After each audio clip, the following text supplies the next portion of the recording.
Shh, don't tell anyone this. I'm going to reveal a secret. But keep it to yourself. Have you ever wondered how we make one of our fantastic hot tub rooms here at Woodfarm? I'm going to tell you now. But shh, don't tell anyone. For the first time ever, we're going to reveal how it's done. Pretty special.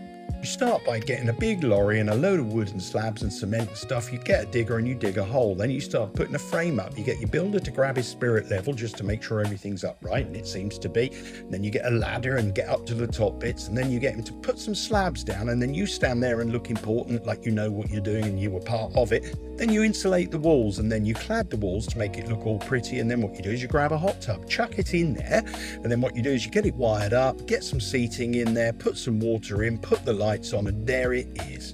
Bish, bash, bosh.